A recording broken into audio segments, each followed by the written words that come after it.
What's going on, folks? Welcome to another edition of the TKO Show here on TKOTalk.com. It's been a while that we've done one of these audio shows, so let's get right back into things. Another MMA show for you, and I think it's going to be a good one. All sparked from a brief Twitter conversation I had with my buddy here a couple weeks ago during the Machida Musasi card. It all started with one very tweet where I said, I can't watch these UFCs live anymore. Too much that's just meh and skippable. I'll watch what I need to tomorrow. And that'll eventually kind of transition us to this talking point, which is why have MMA diehards such as myself and my guest here have sort of fallen out of the love we once had for the sport, at least to a certain extent. So we're going to sort of shoot around theories as to why that's the case and maybe what the UFC can do to fix it and bring us back. So that's where I introduce my guest, my former co-host of the Sparring Session on JoeShowRadio.com back in the day, and even before then, Blog Talk Radio, longtime MMA YouTuber, and personal success story, only slightly having to do with the fact that we haven't talked a lot in the last 6 months, and he's turned himself into quite the success as a result. My friend Rob, a.k.a. Cazz3000 on the old YouTubes. Rob, how are you, my friend? How the fuck is it going, Timothy? It's going well. It took a while for us to get this going. I've only just got on over the giggles. That's what's ridiculous. I know. I figured if I talked a while, which you're no surprise to, maybe that it would subside things a bit. Only to a minor extent, I'm afraid. Yeah, I'm sure it'll get brought back up once you start ribbing me about not knowing the name of my own website. But I digress. So I mentioned the brief Twitter conversation we had. I'm not going to read through it because that would be terrible radio. But essentially, you asked me, what has happened to where two of MMA's biggest, most hardcore fans, the guys that used to post videos every week and talk about every fight in the card, and at least in my experience, make sometimes 20+ minute videos about the subject. I don't know if you ever quite talked as long as I did, but it was to the point where I could and would talk about every single undercard fight and do it enthusiastically, for most cards anyway. Now it's the point where I need to go onto SureDog and double check who certain guys are. Like, I had to look at this card coming up this weekend and double check who Amari Akhmedov is. I was like, oh yeah, he's the guy that knocked out that Brazilian on one of those Brazilian cards. Oh yeah, he's the guy that fought Jorge Oliveira on that weird show in Russia or wherever. He's fighting Gunnar Nelson, so I just wanted to make sure I knew what he was up against because I'm a big Gunnar Nelson fan. And it's to that point where I not that I don't know guys, I just don't remember guys, and that used to never be the case. I mean, we for those that don't know our little backstory, we met on the old stomping grounds of whotheman.com, which I think was that like 2008, maybe 2009, my friend, of the latter half of 2009, September onwards. That's right, because it was coming up on UFC 100 anyway. I remember that being a talking point, or at least around that time. I think it was right after them because for whatever reason, Americans or anyone in Canada's shorts or America's hat would like to poke the bear a little bit in terms of, oh look, a British guy. How did you react to Bisping getting knocked out? And I was like. I mean, it was a good knockout. They're like, "Oh, aren't you pissed? Because you're a British guy, aren't you so fucking pissed? But your guy, your boy. That's another thing that you fucking do say all the time. Oh, your boy just lost. It's like, okay. So it was right after UFC 100, I believe. Anderson Silva had just danced around Forrest Griffin and made him look silly. BJ Penn had choked out Kenny Florian. Randy Couture had one of the best fights of 2009 with Big Nog. Mm-hmm. Krokop quit in the Octagon against Junior Dos Santos.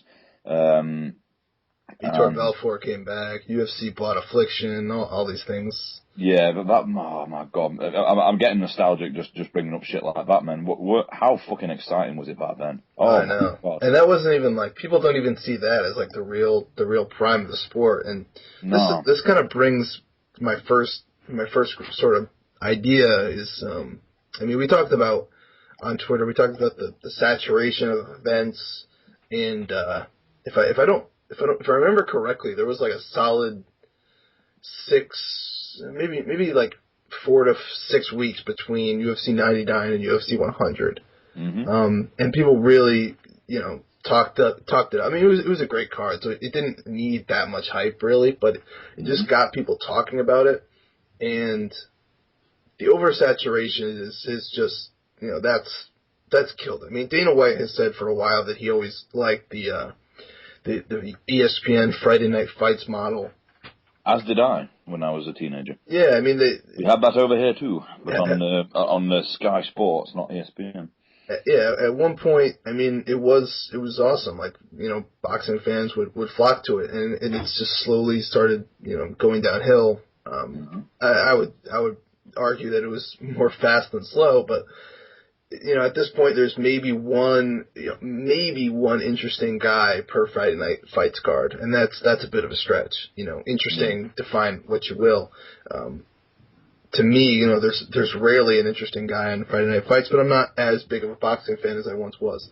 So it's not to that point with the UFC yet, to where there's still a handful of interesting guys per UFC card. I mean, to use this coming card as an example, there's several fights here that I'm interested in, and we sort of talked off air. Like, even the first fight of the night, Luis Gaudino versus Phil Harris, that's still probably going to be an exciting fight, even if it's the first fight in the card.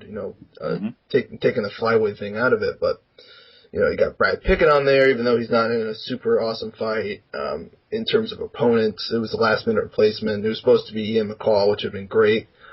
Gunnar Nelson, Michael Johnson, Melvin Gillard, which was originally supposed to be Ross Pearson, Melvin Gillard, which would have been awesome. And, the main event's very good for different reasons. But, you look at the Machida Musasi card, for instance, which I'm going to keep going back to because I felt like that's kind of the epitome of what was wrong with the UFC, is that there's like 2 good cards, 2 good fights, very good fights on paper, and the rest is just meh. Like, it's just a bunch of local guys. It's a bunch of Brazilians. It's, most of them weren't matched correctly. Eric Silva versus Takanori Sato was a mismatch of all mismatches. That could be in like the top 20 UFC mismatches of this 5-year stretch here, the modern era of the UFC.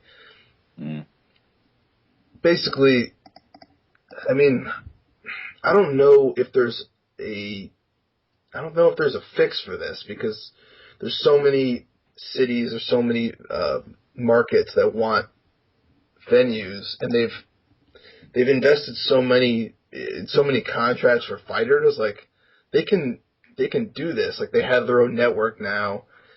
Fox Sports 1 is essentially the UFC network. They have the pay-per-views, so they have everything they need. They have like multiple announce teams now. They added like a third announce team for just UFC Fight Pass, which Dan Hardy's going to be involved in, which I'm actually excited to hear. Yes.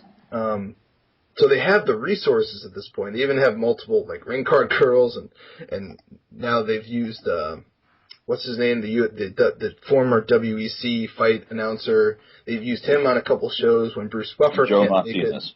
Right. So they have the resources, and worst comes to worst, they're probably still making money on these cards.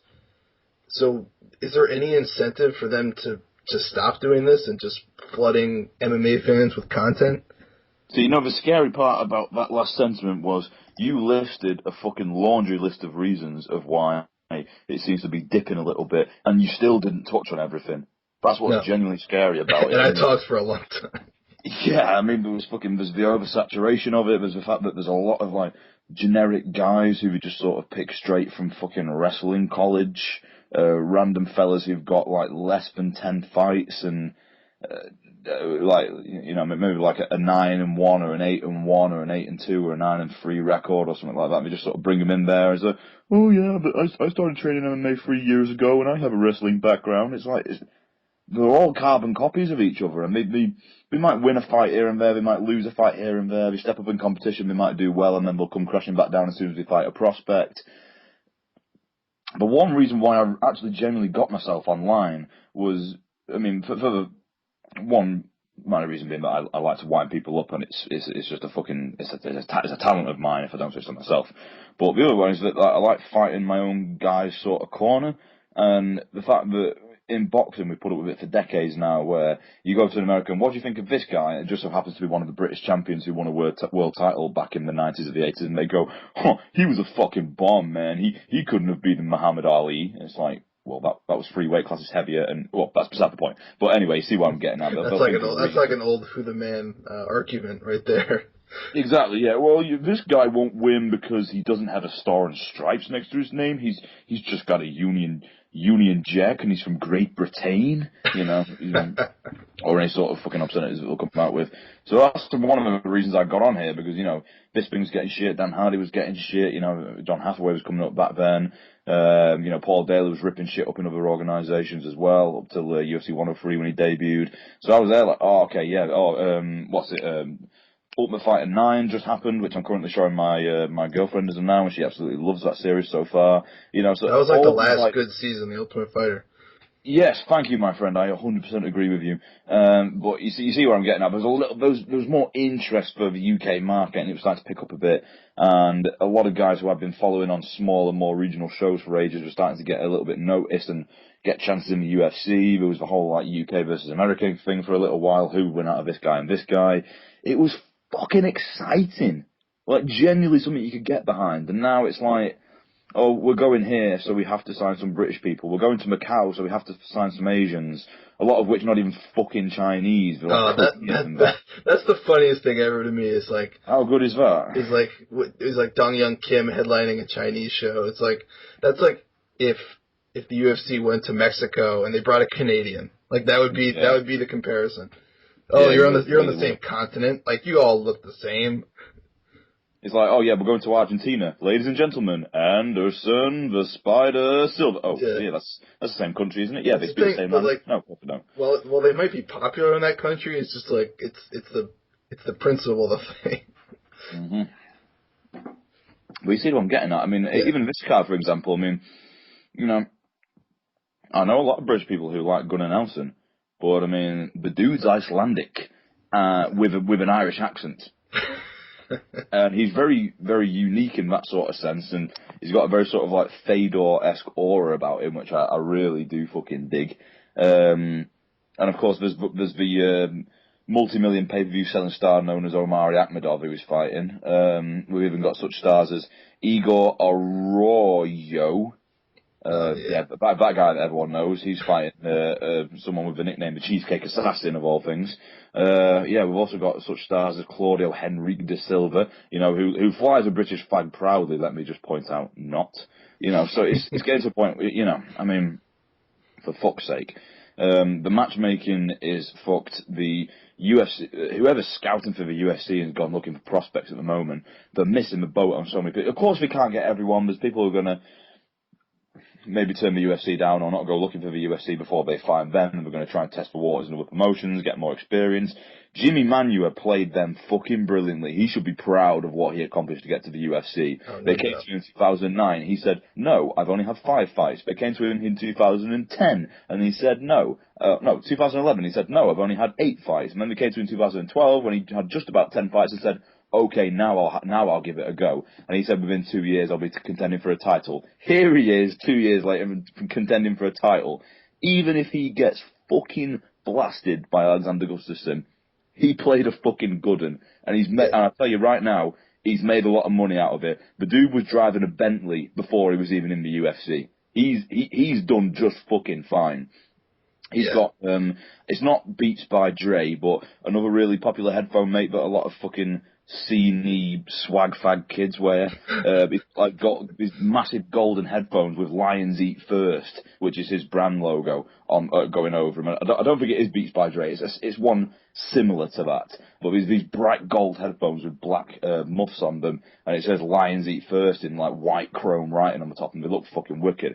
The dude's doing just fine. You know, he's one a guy who you can really sort of think, okay, if I was going to get into the UFC and I was going to market myself in a certain way to appeal to a certain audience and get people interested without making too much noise going, I'm the fucking best ever.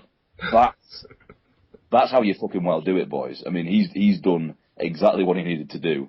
And who was one talking about him in about 2009, Timothy? Anyone remember that when I was, you know, who was it when I did a Q&A in exactly 4 years ago now and said, who's the guy that you'd most want to see in the UFC, Rob, if you had the chance from the UK? And I said, Jimmy, is that me? Yeah.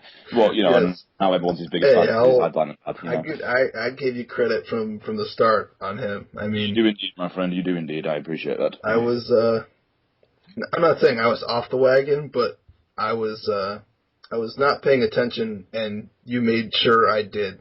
And I actually looked like a genius to like all my, you know, my stateside friends here. That I was like, hey, well, you know, watch out for this guy. You know, I have it on good authority. He's good. And then they're like, wow, like how'd you know? And I'm like, don't look at me. I made sure to give you credit even when you weren't around.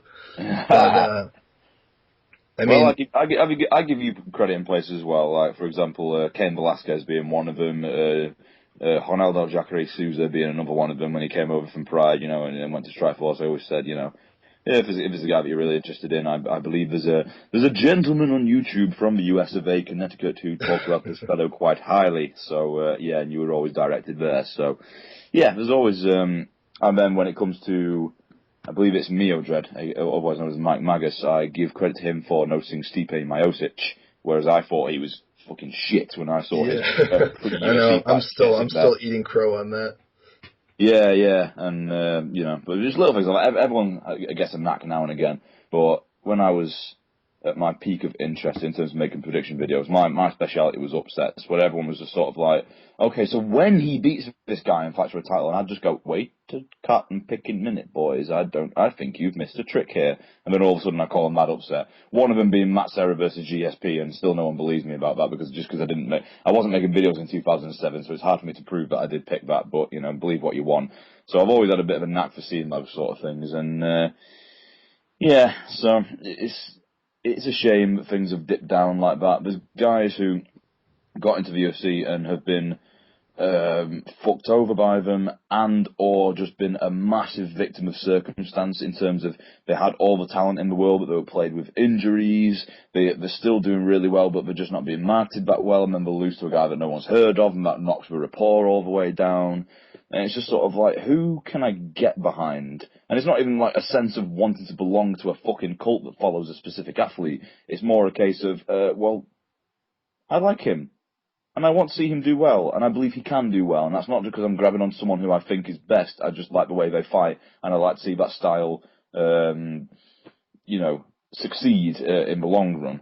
And yeah, sometimes, apart from like the Jimmy Manuas at the moment for me, and a handful of other guys, not really many for me anymore. I've all the guys who I've really got behind at a certain point where I was looking at prospect lists and finding out who guys were, or guys on my regional circuit who I'd hear of who would have had like 1 or 2 fights in the UK, and then a couple of years later they've got 5 and they're getting scouted by the UFC. You know, we're all sort of either gone or just not really doing anything special at the moment. And it's I don't know if that's killed my passion in particular, but it's sad.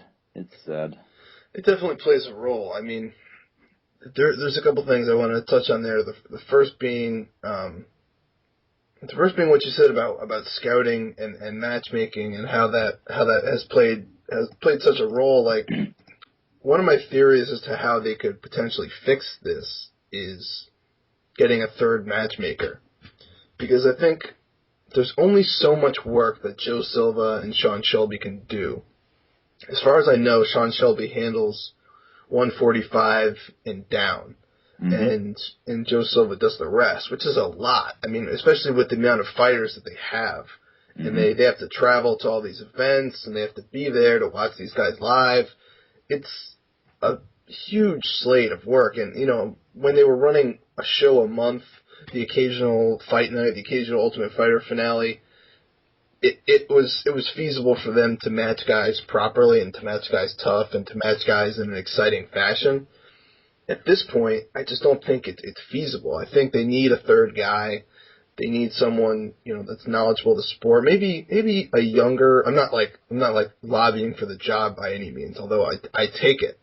But maybe a younger sort of set of eyes, a younger mind, a guy that hasn't been around the sport for as long, which sounds weird because you want a knowledgeable guy, but I think maybe someone that isn't as jaded, so to speak, to just kind of see these guys and know, like, oh, like this guy and this guy would be a really awesome fight. And there's a perfect example as to why this needs to be the case. After the Machida Musashi card, 20 of the previous 24 fights had gone to a decision. Yes. And I'm not someone that complains about decisions. Like, you know that. People that have been listening to me for a while know that. But I'm not someone that you know, yells like, oh, kill him and tap him out and, like, you know. What are you talking about? That's you through and through. Oh, I know. Like, it's funny because, like, most of my favorite fights of all time are decisions. Mine too. Tyson Griffin, Clay Guida, or at least go late in the fight. You know, Roger Huerta, Clay Guida, which is funny because I just listened to 2 Clay Guida fights and now I can't stand the guy. Rampage, Forrest Griffin, you know, Tito, Forrest Griffin, the first one. I mean, these are the drama of fights, in my opinion, builds with decisions, and while judges screw it up quite a few times. And that's not including pride fights. Oh yeah, gosh. I mean, Little Nog Shogun, the first Nogueira Fedor. I mean, I could go on and on, but Ricardo Almeida versus Kazushi Sakuraba. Oh, so good. Yes, so good. Vanderlei Silva versus Crow Cop 1. Oh yeah, and that was a draw. Yeah, so good. That was a draw and we loved it. You know, the only time that's happened in recent memory is Bigfoot versus Hunt, and Bigfoot was on steroids. So. Oh man, that was awesome. But was that fight this year? 2015? That was last year, my friend. Technically last year anyway, but it was in the last 12 months. Okay, I was gonna say, like, I totally forgot that even happened. That's how many cards there are. So I don't remember what my point was exactly. Oh yeah, I'm not saying decisions are bad, but these decisions are just, like, so safe, and they're so, like, guys clearly just fighting for win bonuses, guys clearly not matched up to create for an exciting 15 minutes. Like, that should be the worst case scenarios. Okay, if this fight goes 15 minutes, at least it'll be exciting. Unless it's like a prospect fighting a seasoned veteran. I know that's your favorite phrase. Yes. To, like, you know, advance his career, so to speak, and give him sort of a challenge that maybe he struggles with but still pulls out the win. I'm thinking like a Phil Davis, Brian Stan type, to where, you know, definitely not an exciting fight, but you see, you know, evolution of a career, and so to speak, and the learning process. Little Nog, Phil Davis, also a good example. But if that's the case, then that's fine. But if it's two guys that you want an evenly matched fight, like, you know, I'm gonna bring up this card, for instance, like I think Melvin Gillard, Michael Johnson is kind of a fight set up for a finish, so that's probably not the best example. Maybe Cyril Diabate, Alir Latifi, who, you know, Alir Latifi, for everything that he's shown, is a pretty tough guy. So that's probably a fight that you expect that could potentially go the distance. But if it does, maybe it'll go out there and slug it out. Or at least that, you know, should be your best case or your worst case scenario. Pretty much. But I'm not saying that's a well-made fight, but, you know, that's what the idea should be going in. The problem is there's so many fighters, and they can't possibly know each stylistic setup. They can't know the stylistic clash of every single guy necessarily, because there's so many, and there's so many revolving guys, because somebody will get cut, somebody will get injured, they'll have to pick up somebody else, they'll have to, sign a last minute replacement, they'll have to, change some things around. Mm-hmm. And you're bound to get some boring fights, which is fine, but it's been such a steady stream of them, is that something needs to change. And I think having that third set of eyes, maybe make him or her, I guess, Vegas based. Like have him stay at the Vegas, UFC, whatever, studios, whatever that, facility, whatever it's called. And just have him, I don't know, have meetings with the other two and say, you know what, I saw this on tape, especially now with Fight Pass making it a little bit easier. I saw this on tape, and I think this would be a good match with this guy. Here's why, this grappling style versus this and blah, blah, blah. I think that would really help. And even if it's just like an advisor to the other two. Once again, I'm not applying for a job, although I think I would be very good at it. So hit me up, UFC. But likewise. Yeah, we both be very good at that job, especially if it's a Vegas based. I would lose so much money. All right. That's what I. But that's one of the only quick fixes I could really make, because I talked about the oversaturation. I don't think there's much they can do about it unless they really start losing money and seeing viewership numbers really dip. Because I do think it plays a role. I do think it has an impact. I mean, back in the day, like how many times did we, get on the radio or the sparring session or wherever and just talk about how excited we were about a fight coming up? I mean, when does that happen now? Because there's always it was practically every week. Yeah, because if it wasn't the UFC, it was another card. It was another organization, promotion. Yeah, it was a dream thing. It was a Strike Force. It was an Elite XC. It was a Bellator, whatever. There was always something in the distance that we could focus on. And because there's so many cards, like there's always something coming up this week that's more like fresh in our head that we have to talk about. Like if we did the sparring session now, when would we ever get a chance to talk about fights that like are coming up in the future? We'd always have to talk about something coming up this Saturday. Mm-hmm. Like we'd never get a chance to like take a topic and like freestyle on it like we are now. We'd always have to just stick to previews and reviews. Like that would be every single week. Yeah, that's not good for the sport. Like that's. And when it comes to getting when you hear fights announced for like months to come, and you get excited for them, you almost can't anymore due to the fact that people are just fucking stupid in training and be injuring themselves. Yeah. Like for example, I think it was yesterday.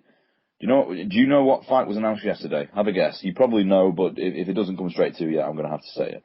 There was a few, so I don't know which one you're talking about in particular. In terms of excitement level and just pure violence, what springs to mind? Don't go looking it up, Timothy. Stay away from the internet. Yeah, no. Damn. Now I don't know. Matt Brown versus Eric Silva. Oh, that's right. Okay. My God. I mean, if we see that, fucking yes, please. That's good. I'd like that. Yes, I'll watch that UFC. Thank you. But can I get behind it without worrying that one of them's gonna, I don't know, get caught smoking weed or apply for a TRT exemption or in trains today I decided to do some plyometrics into rolling ducking turns, and I thought it might be a good idea to backflip off a box, and I've gone and landed funny on my ankle and I'm out for 6 months and I need surgery and then 6 months rehabilitation. I can't get behind people anymore.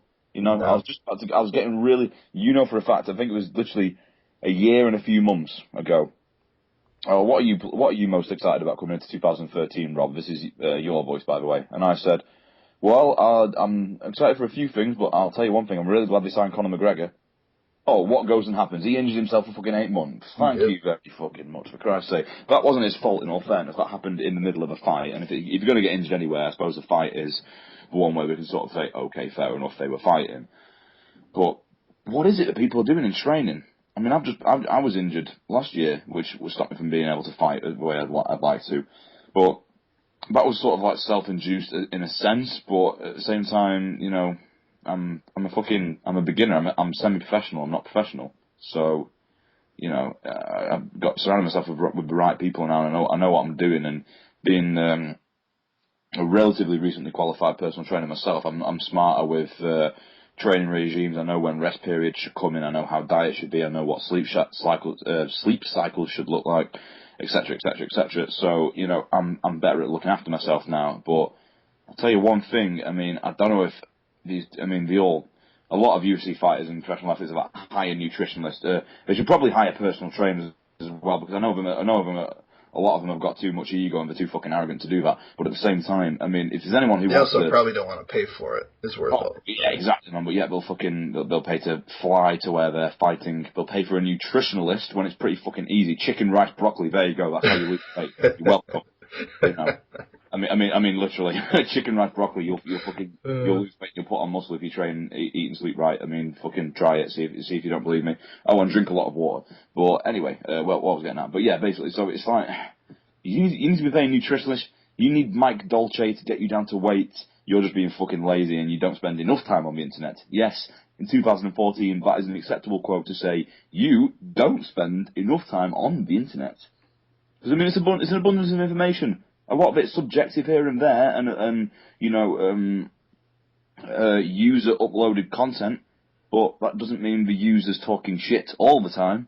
Do we talk any more shit than the American media and the governments and the fucking elites that are controlling all the puppets from behind the scenes? Is it any more less reliable than that?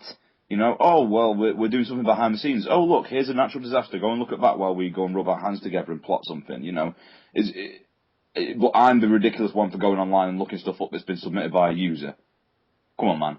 Let's get out of there. Everyone, the internet is is one big omnipotent source of information that you can practically always access, whether it's via tablet, computer, phone, mobile, if you're in the US. It's how.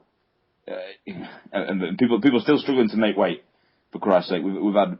We're coming up to season 20 of The Ultimate Fighter, where there's been weight cut issues. You've seen all the methods that they use with the rubbing the alcohol on the bodies, getting in baths that are ridiculously too hot with a high content of salt in them, running in saunas cycling in saunas, wearing bin bags and sweatsuits, and you can't make weight in 2014. I mean, yeah. Timothy, maybe I'm the one talking shit here. Maybe I'm the couch potato that's going, oh, well, it's easy. Am I the one talking shit here? Am I wrong? No. I mean, you're speaking out of a place of knowledge. I mean, if I was saying it, then it might be, but I mean, that's an opinion that should be credited. But I mean, it's 100% right. I mean, there's no reason why anyone should miss weight in 2014. It's a science at this point. Dudes are.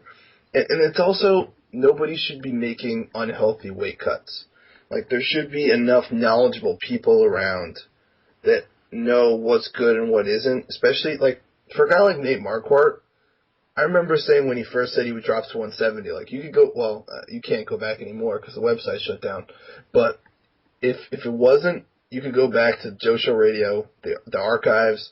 You can listen to the show where we talked about Nate Marquardt going down, and I'm like, I don't think he can make this healthfully, and I think his performances are going to struggle as a result. Mm-hmm. And he did beat Tyron Woodley in a real back-and-forth fight where he got dropped several times and did not look very good, although he did end up winning in highlight reel fashion, so people forget that.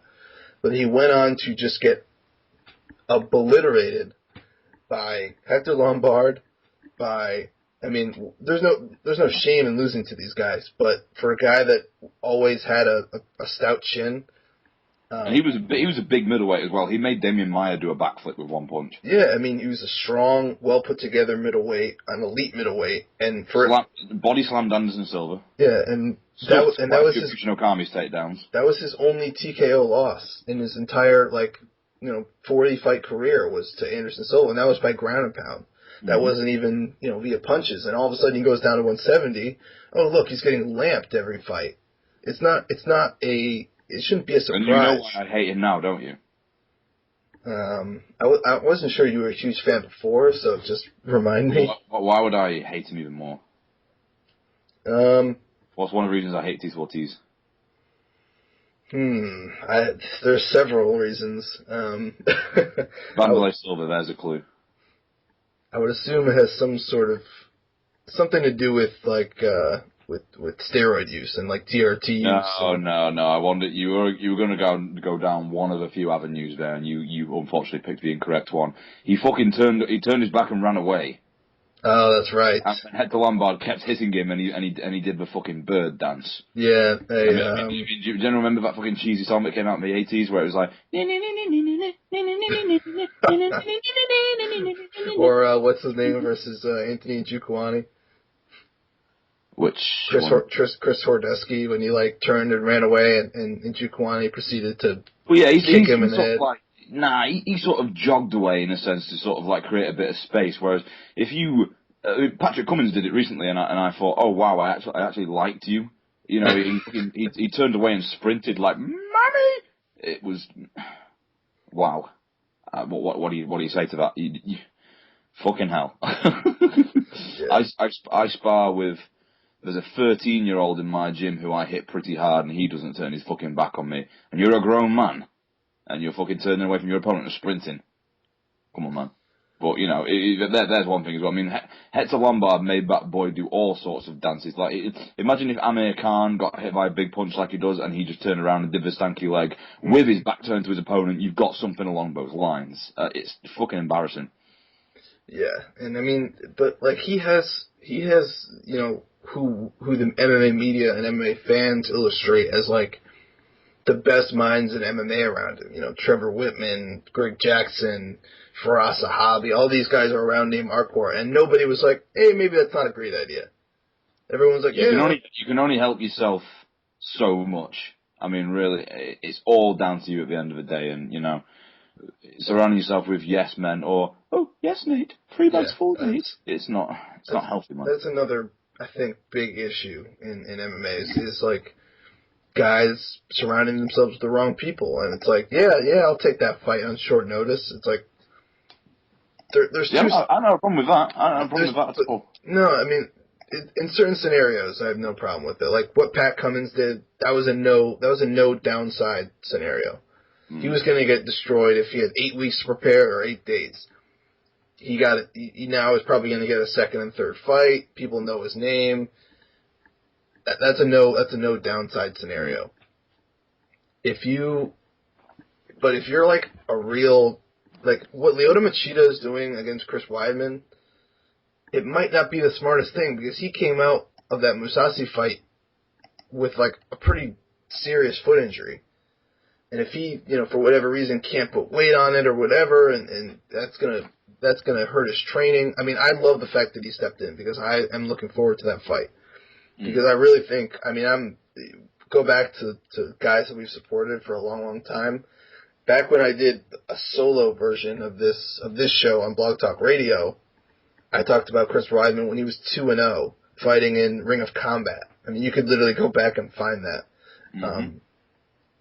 I believe I'm also one of the few people who picked him to beat Alessio Sakara in his debut. Yeah, and that was before people, you know, had any idea who he was. Because that's another perfect example of a no downside last minute replacement. He came in on like 10 days notice or whatever. You know, what's the worst that's going to happen to you against Alessio Sakara? You know, and he went out there and won. It wasn't pretty, but he got another fight. Just rose up the ranks, and now he's a champion. But going back to the Machida thing, I mean, if he can't put weight on it or whatever, you know, that's going to screw up his training. Maybe he can't do cardio. He's going up against a guy who's, you know, maybe, you know, you can make a case he slowed down his last couple of fights, but a guy that's going to push the pace, you know, pretty much the entire time in his 5-round fight. And if he loses, you know, boom, there goes like your chance at winning the middleweight title. And now all of a sudden you just came down to a new weight class and you've lost the champion in both weight classes, and now you're kind of stuck in that Franklin zone, as I like to call it. Yeah. I mean, it's risky, and I like the fact that he took the risk because I like the fight, but for guys that are around him, probably not the smartest thing. And I think the UFC pressures these guys so hard into doing it because if you don't, And if you turn down a fight, it gets all over Twitter. All of a sudden, Chael Sonnen's calling you a pussy on UFC Tonight. Dana White's doing the same thing on Twitter. Like, they make it really difficult for you to say no to them. And that's one thing that I think the UFC is another reason why is that it's kind of going downhill, is that they're alienating so many guys. Like the whole Gilbert Melendez thing, I'm shocked that he re-signed. Yeah, I'm proud of that guy. He did exactly what he did a Jimmy Manuel there. He did exactly what he wanted with the UFC, and the UFC bent to his will when they realised, okay, you are relatively indisposable in the fact that there's people there that want you and are willing to pay as much as we are, if not more. Like, I'd shake that man's hand if I ever meet him. Yeah, I mean, it was a joke that the UFC was even, like, that he was even, I mean, maybe it was all a ploy, like, maybe it was all a bargaining ploy, that he signed the offer sheet with Bellator. But, I mean, if it was a strategy, kudos to him. But if not, if the UFC gave him an offer, he declined it, and then he signed the thing with Bellator, that's a joke. It should never have come to that. Because, and then Dana went on and was like, I don't really know about him, those Cesar Gracie guys are weird, and like, he made all these comments, like, what are you doing? This is probably the second best lightweight on earth. Maybe the best, because he probably, he should have been champion going into the Anthony Pettis fight, and he should have been champion. He should have been the champion going into that fight instead of Ben Henderson. Yes, I agree. And who knows how that fight would have played out. I probably still would have thought Pettis would win, but, you never know. Josh Thompson should have been the last lightweight champion of Strikeforce, and he should now be the number one contender. Yeah, I mean, you're right. I mean, if we're going to do ifs, there could be 100 different ifs, but... We always go back to BJ Penn versus Frank Hager, don't we? That's right. And we just sort of think, what the fuck were you watching? That's one of my favorite MMA what-ifs. But, no, Parallel Universe and all that. Yeah. So, I mean, maybe I can't go down that road, but anyway, it stands that he is at least like the second best lightweight on earth. And the fact that you'd even consider letting him go to an organization that has literally 2 marketable fights for him is just, it's laughable. And then Dana goes out there and makes those comments about him, and if I was, I mean, financially he probably couldn't say no to the UFC dollars, the Ultimate Fighter gig, a title shot, and all that they offered him after. But I mean, it wouldn't be the first time that somebody turned down the UFC and just swallowed their, did the opposite of swallow their pride and just said, really? Like, that's how you feel? All right, screw you. Mm-hmm. I'm going over here. That's what you really think? Like, that's how we're going to handle this? We're going to handle this like we're 14-year-old girls? Okay, I'm out of here. I'm going to another promotion. Which leads me to another issue, is that with the amount of UFC cards and all this, other promotions have just gone downhill.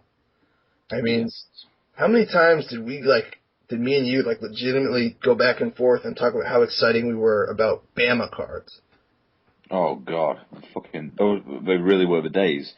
That was one of those organisations that cropped up as well, and I remember two specific Southern fairies on YouTube who sort of went, oh yeah, well, this guy's probably going to lose a few fights in the UFC, and then he's going to go to Bama.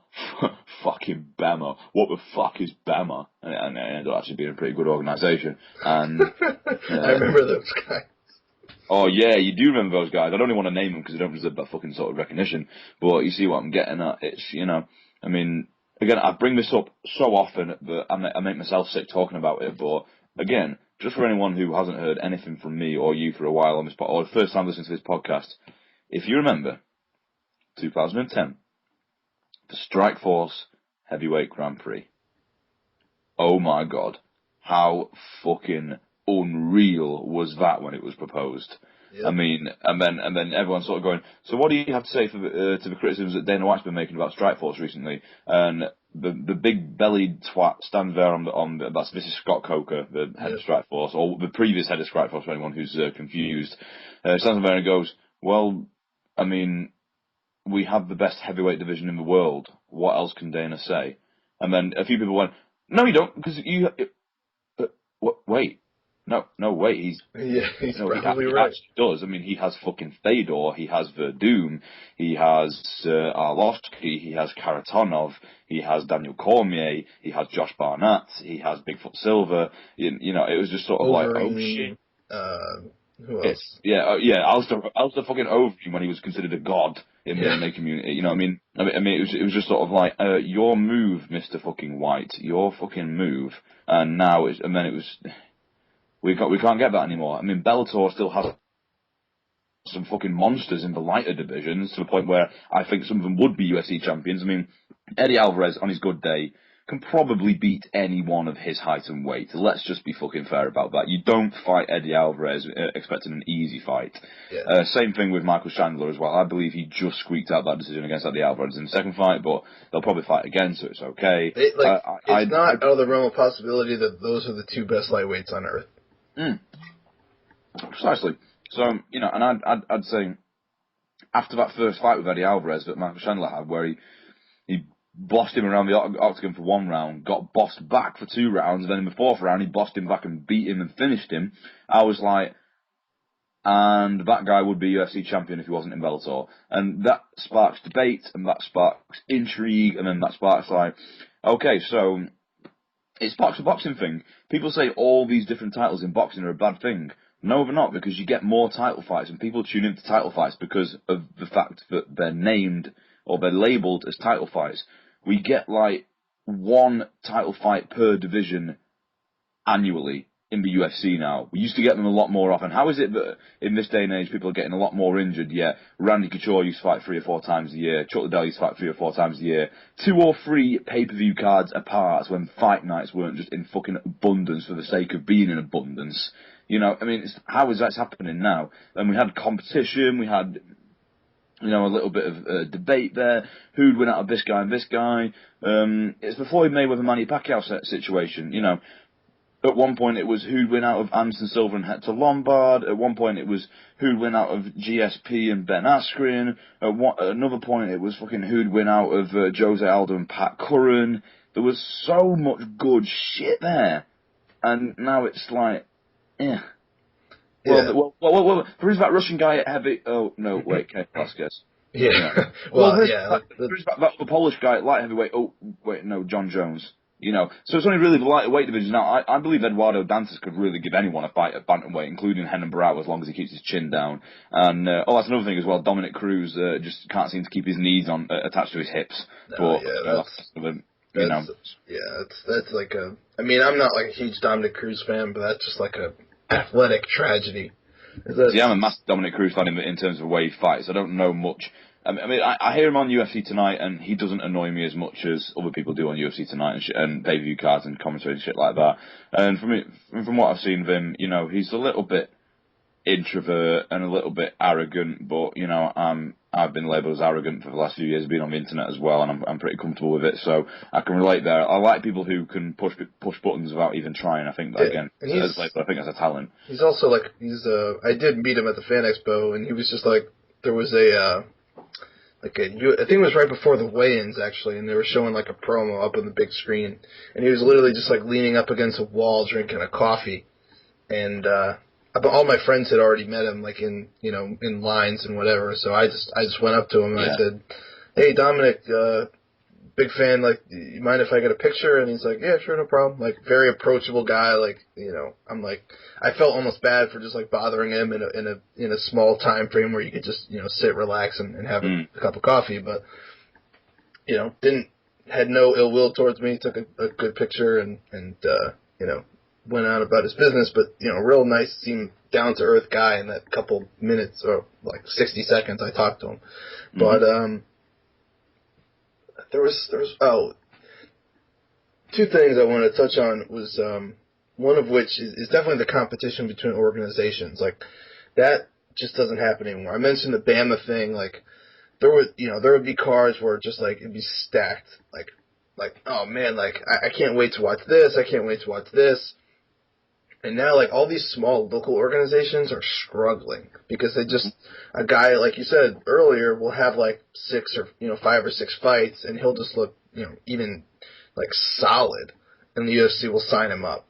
and put him on some, fight pass undercards or send him to Brazil, to get fed to a Brazilian guy or whatever. Like, these smaller promotions are getting wiped out. Like, Ring of Combat used to be a great show here in the Northeast, and that's struggled. Like, now it just kind of has a few, UFC cast-offs. Like, who fights there a lot? Like, what's his name?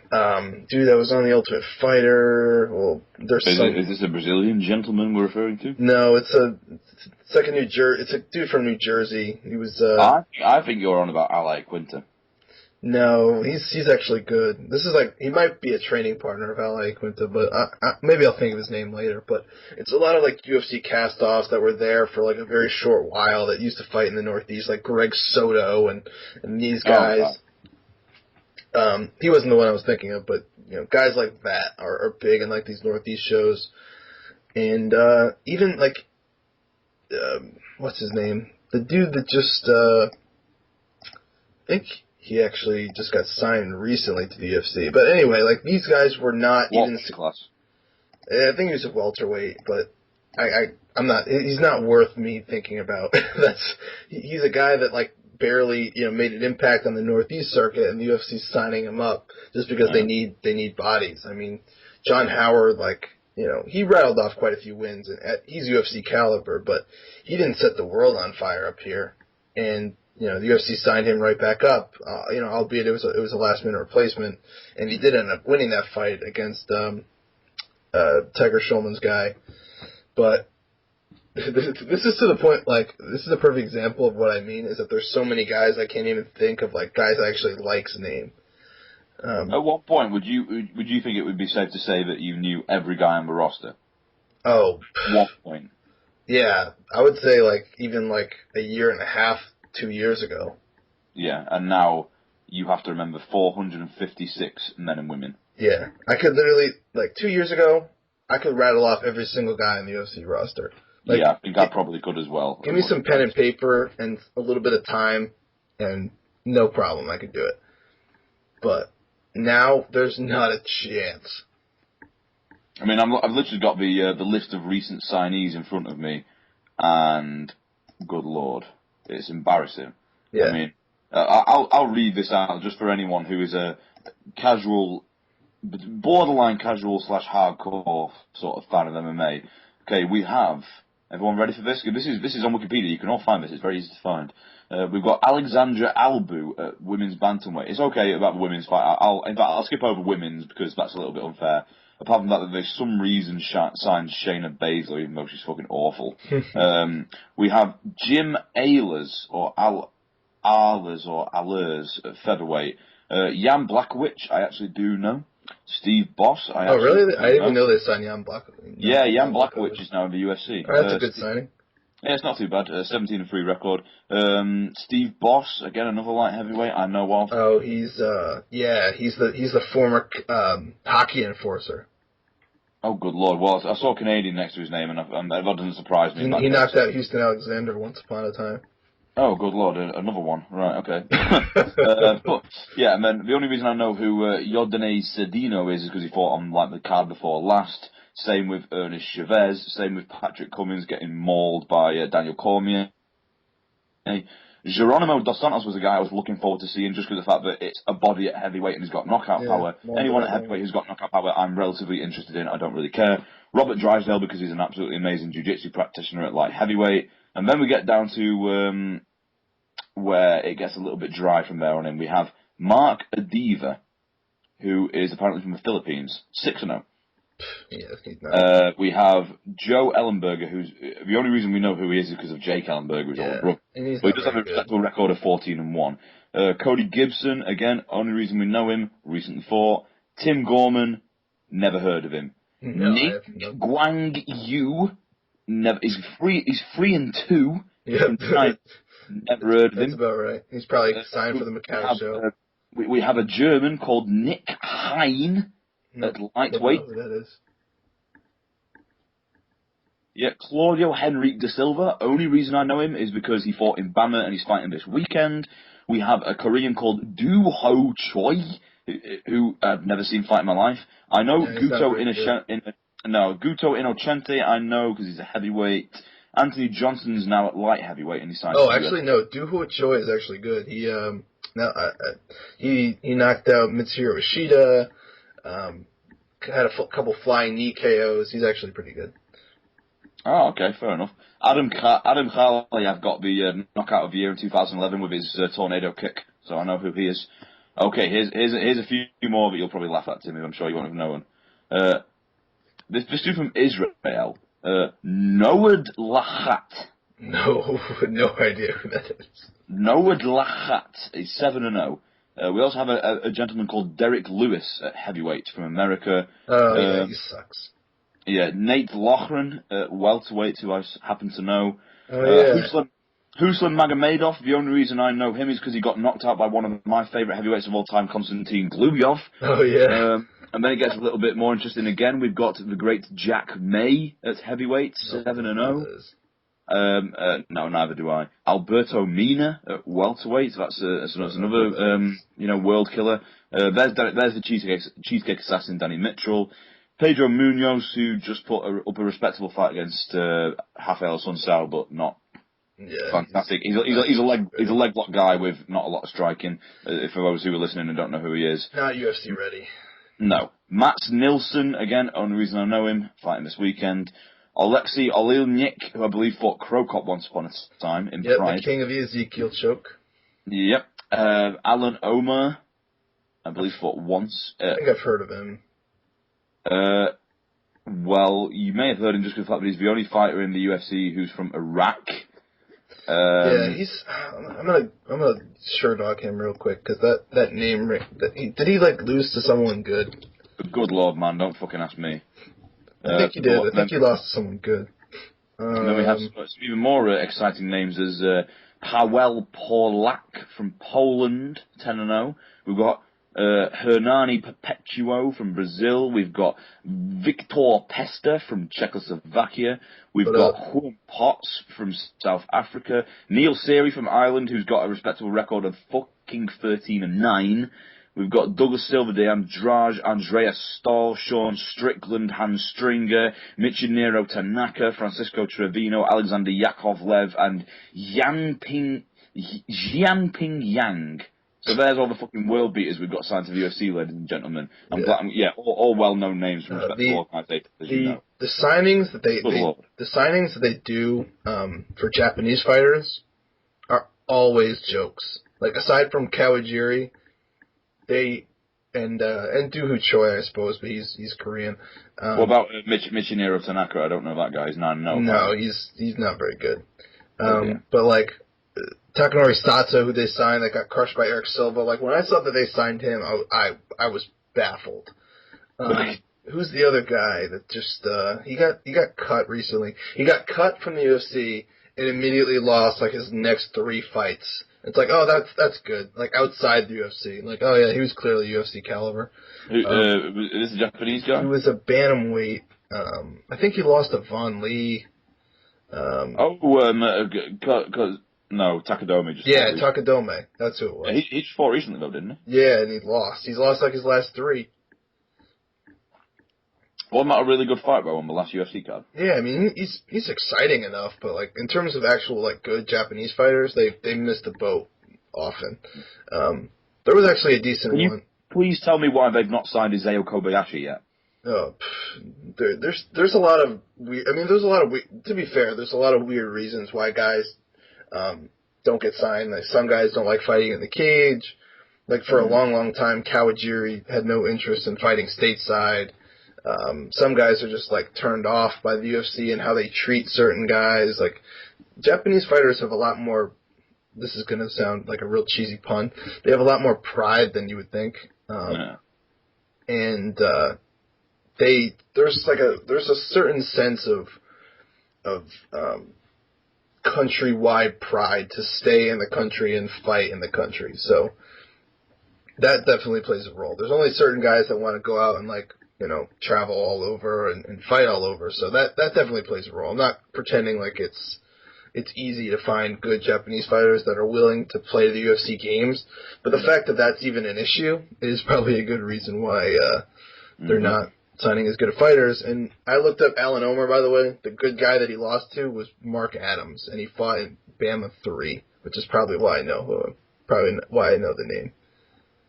Well, there we go then. Another world beater. Yeah. Bama 3, actually, yeah. I'm looking at it now. This is a good example on like how good Bama used to be. Phil Harris and Neil Seery was the second fight on the card, and both those guys are fighting on the UFC this weekend. Oh, heaven reserve us. You had Simeon Thorson versus John McGuire. Both of those guys were in the UFC for a minute. Alan Omer is on there. War Machine fought Zach Light. War Machine is now in Bellator. Rob Sinclair, Daniel Weichel. Both of those guys are in Bellator. Tom Watson and Matt Horowitz. Tom Watson, I think, just got cut by the UFC.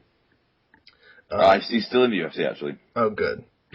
I think they're trying to sign him up with They friggin' have boned him with matchups, man.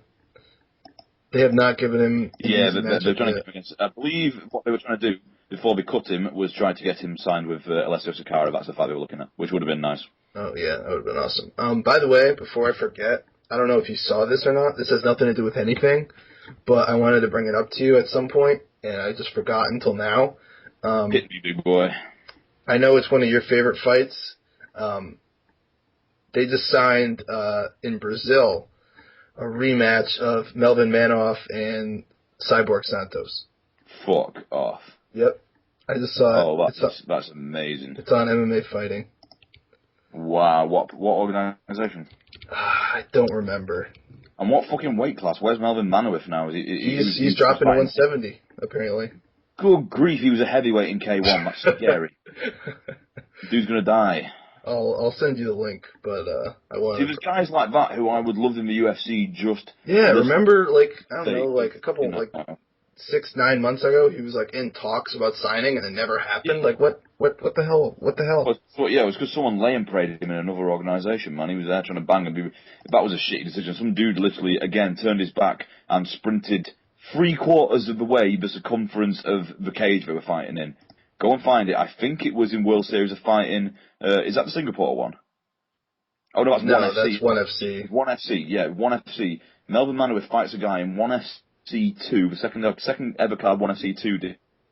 The dude literally sprints the circumference of the cage trying to get away from Melvin Manoff. Wasn't it Brock Larson? So funny. I think it was Brock Larson, yeah, and they still gave him the decision. It was a shit decision. Yeah, it was, that was the only, I totally understand why they made that matchup, because Brock Larson doesn't have a good chin, and they just wanted Manoff to highlight reel him, but there's so many guys that they could have found that were better suited for that role. I mean, yeah, exactly. I mean, he wins that fight. It may have been the UFC knocking on the door. Who knows? But yeah. I mean, there's other guys as well, just like exciting guys who I wouldn't mind them signing from other countries and other organisations. Right. Look at fucking Masakatsu Imanari. You'd sign that guy just for the fucking shits and giggles, wouldn't you? Oh, 100%. Like if he just rattled off like a 4-fight win streak, I'd be like, oh, done.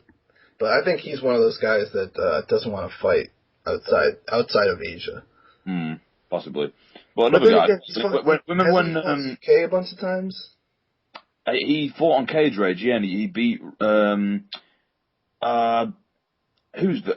Olivier. He flying armbarred. Abdul Muhammad as well. Yeah, he fought Abdul Muhammad, and I believe he heel hooked him. He fought George Gurgel in England as well, and kicked fuck out of him. And then I think which led him to become the Cage Rage featherweight champion. And there's other guys as well, like I just mentioned my favourite heavyweight, Ben. When Konstantin Gluryov went on like a 10-fight win streak, why the fuck? They needed heavyweights back then. Why weren't they knocking on his door? They still need heavyweights. Yeah, they still need heavyweights. And you know, Joe Ellenberger. What's his name as well? Before Alexander Emelianenko got banned from travelling abroad because he fought a bear with his bare hands and won. You know, I mean, little things like that. They should have gone after Alexander Emelianenko, man. If you couldn't get Fedor, you got to at least go for Alexander, and they still didn't. Yeah. So you knew exactly what. Even guys that like Bellator snatched up, like why couldn't they have gotten like Volkov as their champion now? Like he was up for grabs. Like the UFC could have got him. They didn't. They didn't care. But they're totally content. They're totally content with signing Derek Lewis and Joe Ellenberger and guys like that. I'm not pretending like Bellator's heavyweight division is good, because they're not. Like Peter Graham, who actually has been fighting pretty decently nowadays. But he's now signed under Wolfslayer, by the way. He fights out of our gym now. Oh, nice. He fought Chad Congo and lost, and he just so happened to get on very well with our coaches, so he signed with us. He's fighting, I think, coming up this weekend.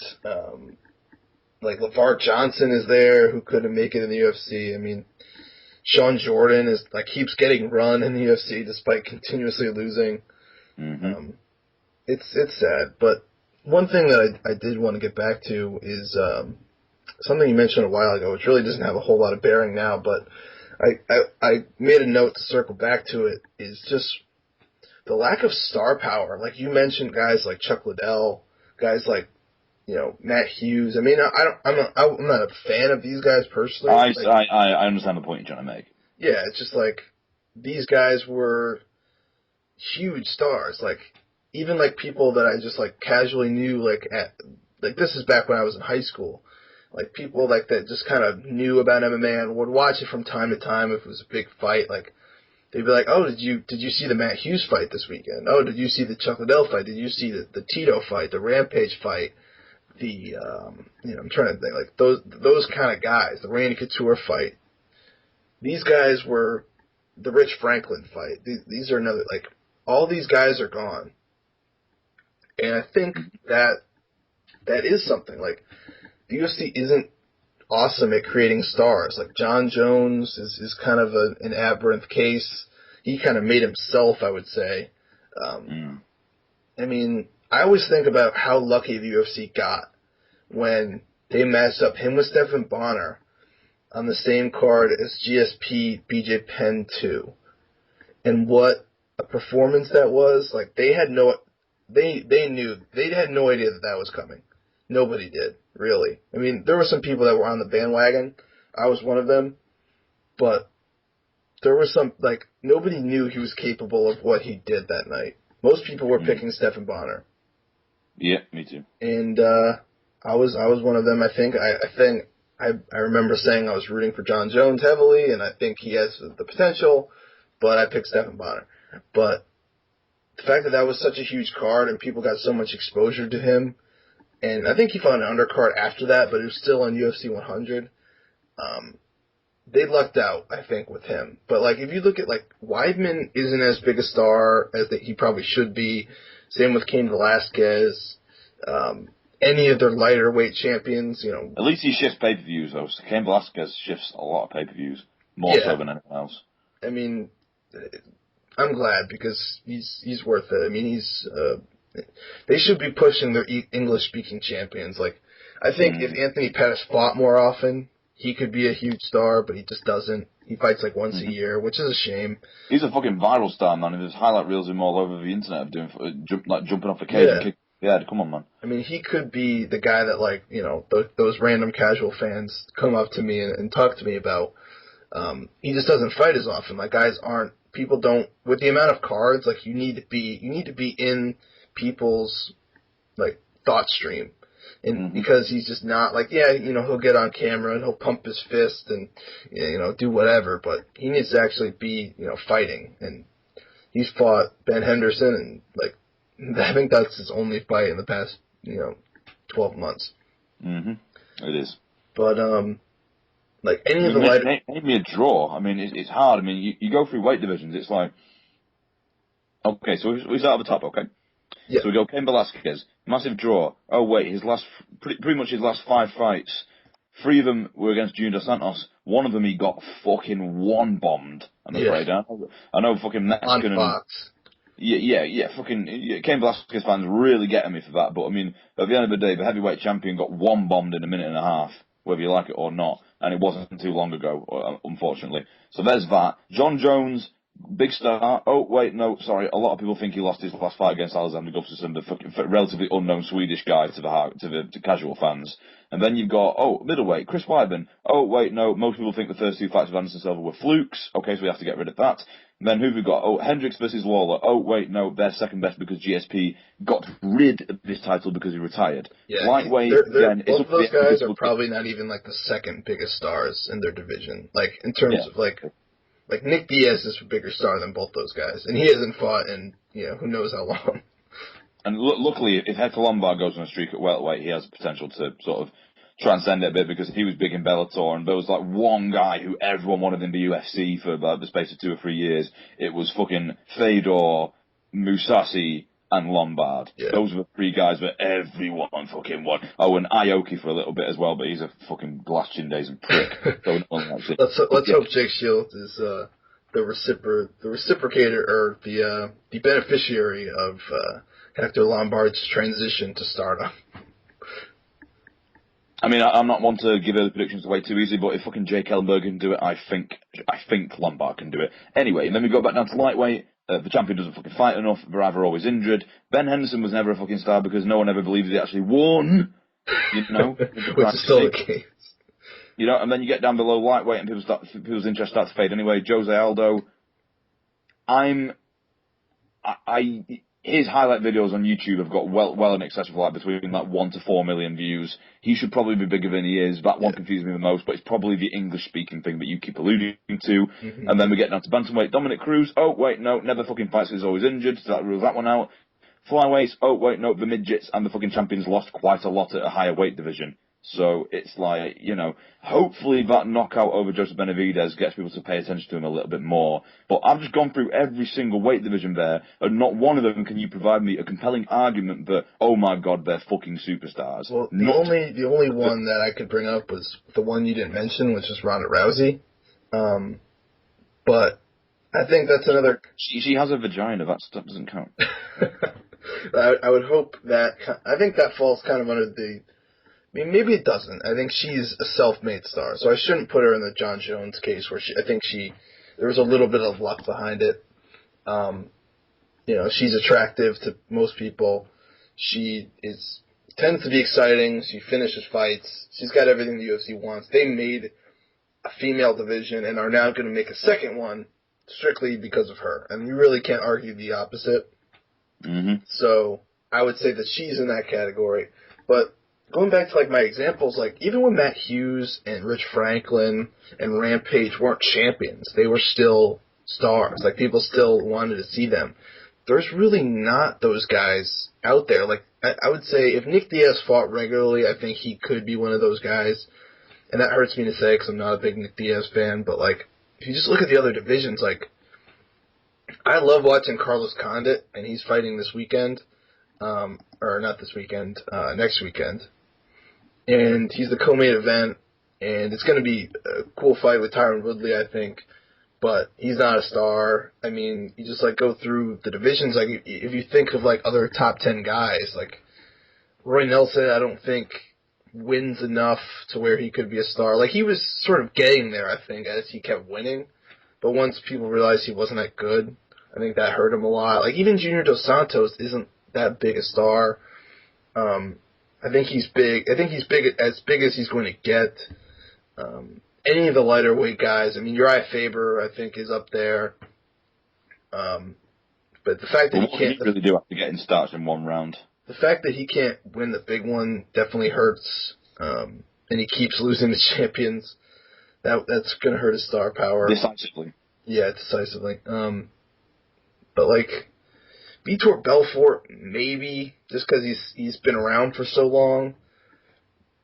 But I'll throw some Europeans in there right now, providing they keep winning. Jimmy Manuel and Conor McGregor, they have the fucking personality and the aura to it. Definitely, and they're both super exciting. Mm-hmm. I think this is gonna. This might be a point that someone's made. I haven't talked to in a while, but if Conor McGregor was healthy and he kept fighting, there's no chance that Jose Aldo is moving up to 155 without fighting him. Mm-hmm. Because that's such a money fight. They need that fight. It would be great. It'd be like the Chael Sonnen Anderson Silva for the lighter weight classes. But I don't even think it would. I think if you got Cub Swanson versus Conor McGregor, they'd go back and forth for hours. Oh yeah, I mean they hate each other. It'd be awesome, and I think that's. I think it's hard to say to know what's going to happen with 45 because who knows what Aldo's going to do. But now that they're doing Melendez Pettis, I think that puts him back down for at least another 2 fights. And maybe that's long enough to where McGregor can come back, win another fight or two, and get back to talking trash about him. But that fight needs to happen before Aldo moves up, or I'll be very disappointed. He's someone that has that star potential, but I don't know, there's something about the lighter weight class guys that I just don't think people gravitate towards, and it's the name. It's not the weight, it's the name. It's the fact that it's got featherweight there, when in boxing that's closer to welterweight. Yeah. Welterweight sounds heavier than featherweight, even if it isn't, you know. I mean, the middleweights of the 90s era were some of the highest earners in boxing history after Mike Tyson. Everyone from the Roy Jones Jr.'s to the Joe Calzaghes to the Nigel Benns to the James Tonys. The middleweights were fucking rich, sick rich. Like, rich to the point of being fucking physically ill. They had so much money. And they weren't big. They were the same weight as welterweights now. They were the same weight as GFP. I mean, you look at Floyd, even, nowadays, Floyd Mayweather, Manny Pacquiao, these are the same weight classes, but we call them super welterweights or whatever. Yeah, it sounds fancier. Yeah, that is interesting. Well, yeah, despite the fact that people like, and it does get a lot of credit, but there's Guillermo Rigondeaux and Nonito Donaire and all these, they're like the two main exceptions at like bantamweight in boxing, but that's flyweight in MMA. And they're still like relatively big stars. So even though like boxing fans go, oh well, I don't really pay much attention to those guys, but Rigondeaux, come on, Rigondeaux's amazing. So I'll tune into bantamweight fights just to watch him. That it's like, well, but you won't watch Demetrius Johnson. He does weigh the same as them. I think it sounds heavier. Yeah, I think that's an interesting point I've never really thought of, and I think another piece of that is that they fight on like. Usually I don't want to say usually, but you rarely see a boxing card to where it's like a couple heavyweight fights, some middleweight fights, and then, some lighter weight guys. Like, usually they kind of stay in the same roundabout weight class. I know I'm kind of making a general statement, but it's rare like that you see on a Pacquiao or a Mayweather card that they bring out like a heavyweight co-main event. It's usually, almost always, it's another welterweight fight or a light middleweight fight or around that kind of weight class. Like they're doing it now with Mayweather Maidana, and now I'm blanking on who the co-main event's going to be, but I remember seeing it earlier, and it's another fight in around that same weight class. So that could be a factor. Like if there's a heavyweight co-main event and then the flyweights come on, like maybe that makes them seem smaller to people. Because I remember the last time Demetrius Johnson fought and seeing my Twitter feed of, like, not MMA guys, like, ESPN personalities and, like friends of mine or friends of mine, and just seeing, like, a lot of comments, like jokes, like subtle jokes about, like, look at these two babies fight, like, the kindergarten teacher's going to have to break these guys up and, like, stuff like that. When, you're seeing two, this is actually I don't think it was the Benavidez fight. I think it was the Johnson, who did he fight before that went to the 5th round? Why am I blanking on this? Which division was this? This is Demetrius Johnson. He fought him, John Moraga, that's right. No, I thought that's who you were getting at. I'll talk myself into it, I usually do. That fight, it was like, because that was on Fox and a lot of people were watching it, and there was a lot of jokes about that kind of stuff. And, that was a great fight. I'm not even a big fan of either of those guys, and I really enjoyed watching it. But that's the thing is, like, they see past the fight. They see past the fact that these guys are probably actually around 140 pounds walking around, which isn't, like, super small. Like, height-wise, they're not super, but, like, you see a 140-pound guy in the street, and it's like, that's a normal guy. But, Very true. They cut to that 125 point, and you're like, oh, they're so small. But it's a shame. And there's really not, you mentioned McGregor and Manuel. Like, who are some of the other guys that you look and be like, these could be future stars? Because there's not many. There's one guy who I was thinking who no one's actually mentioned, and I really, really, really respect Luke Thomas of MMA Fighting. He's my favourite journalist at the moment. The only one in the media who stands up to Dana White, might have just add. Yeah. There's one thing I vehemently disagree with him on, and that he says, I can't really get into Travis Brown because he's just a guy. I mean, and that's all he'll ever be. He's just another guy. But you're looking at a 6'7" Hawaiian with Polynesian tattoos all over him and a beard that's nearly the size of his head, and he's knocking everyone out.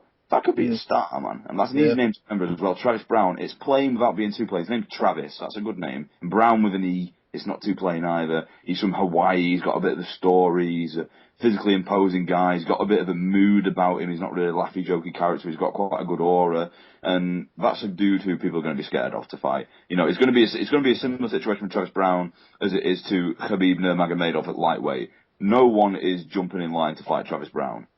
So I think if you, with the right sort of marketing, you can imagine the lights going down in a big dark room with a face emerging out of it and this big sort of drone note going boom. Yeah. Who's Brown fighting next? I don't remember. Fuck knows, man, but he'll win. Yeah, it's actual announced and it's a big fight. Now I just can't think of it. It's not Verdum, is it? Yes, it is. That's on Fox, and that if he wins that, and especially if he does it in big, impressive fashion, like if he finishes Verdum, and he fights Kane next, that could be like a star-making performance for. He's been on Fox a few times as well, Travis Brown, so he's been seen by the masses. Yeah, so I mean that's a good name. I didn't really think about that. One thing that one only came to me recently. I mean, after to quote one of the dudes in my gym who said it before I'd even seen the fight, but they did tell me the result.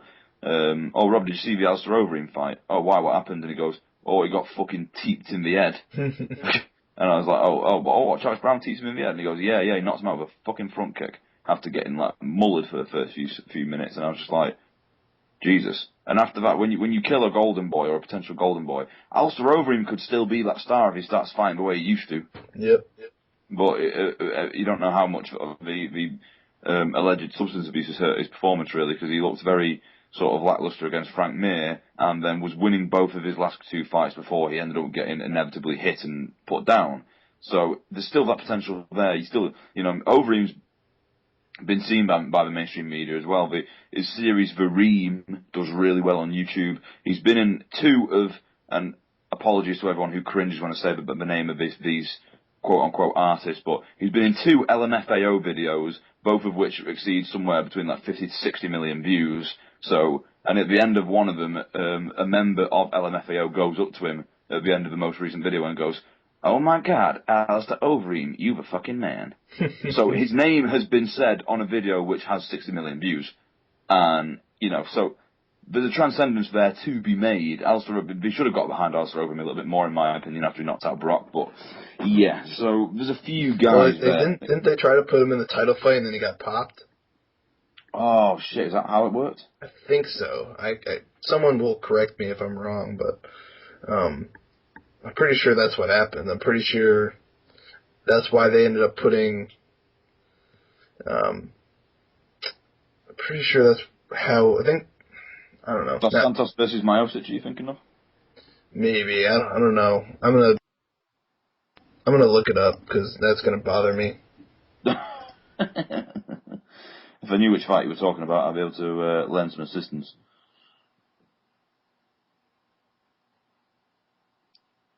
Nothing going on here, ladies and gentlemen. Timothy's just... Yeah, I had to, and because my microphone is so good that it picks up, everything that I touch. If I click the mouse, it's going to pick up. So that's why I just wanted to mute myself for a second. Let's see. Overeem was expected to face former UFC heavyweight champion Junior Santos on May 25th, 2013. However, in early March, he pulled out of the bout citing an injury and was replaced by Mark Hunt. No, that's not what I'm thinking of. Okay, here it is, I think. Oh, yeah, that's because they put, that's when Mir stepped in to fight Dos Santos.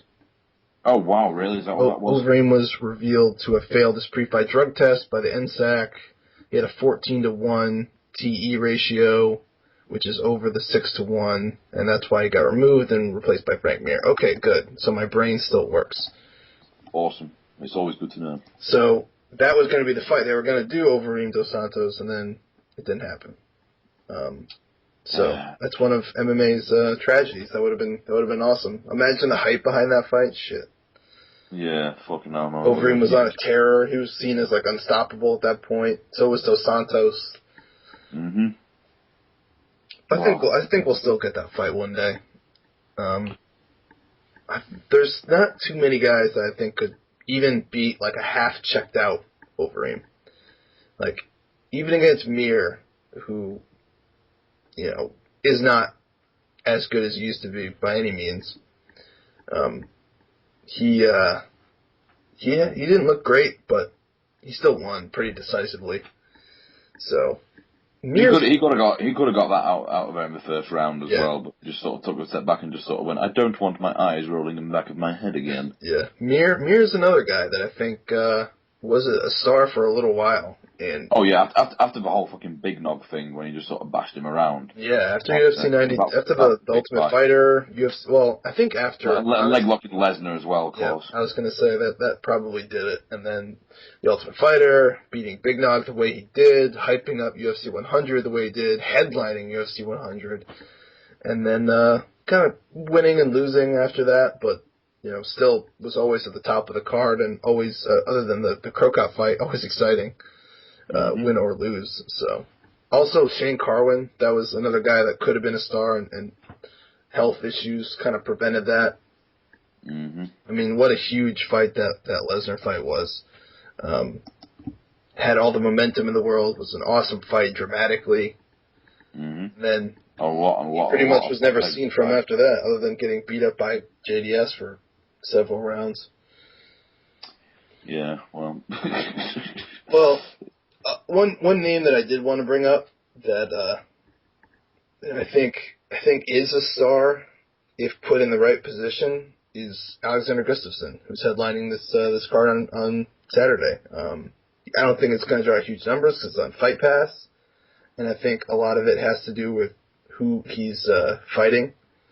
But one thing that stood out to me is that he got voted onto the cover of the new UFC video game with John Jones was already set to be on the cover, and they had a vote to who was also going to be on it, and he won against Ronda Rousey and Uriah Faber and Velasquez, Weidman, GSP even. That's something. Like even if it's the whole country of Sweden rallying behind him, that's still something. And the UFC better take advantage of that. The fact that they haven't done... Have they done a... Yeah, they have done a card in Sweden, right? Yeah, he fought Thiago Silva there. Really? Oh, yeah, that's right. And that was... He was getting crazy chance that whole night. And then he was supposed to fight Mousasi there and pulled out. Yeah, that's right. So, I'm glad they're capitalizing. And maybe he's not going to be a huge U.S. star, but... Man, having a whole country behind you, even if it's a small one, that's still pretty. Yeah, same situation as Conor McGregor, really. It's the same thing. I mean, Cain Velasquez allegedly has a lot of Mexico behind him. That's good. So he gets welcomed at airports when he flies there, which is a good sign. Yeah, definitely a good sign. So I guess that transitions us to this card on Saturday. We're not gonna break the whole thing down because by the time you listen to this, it'll probably be only a couple days out. But Rob is attending, so it's worth talking about. You mentioned before we went on the air that you're taking your girlfriend. It's her first time to London and her first time at the UFC. That's very true. What are you expecting, I should say?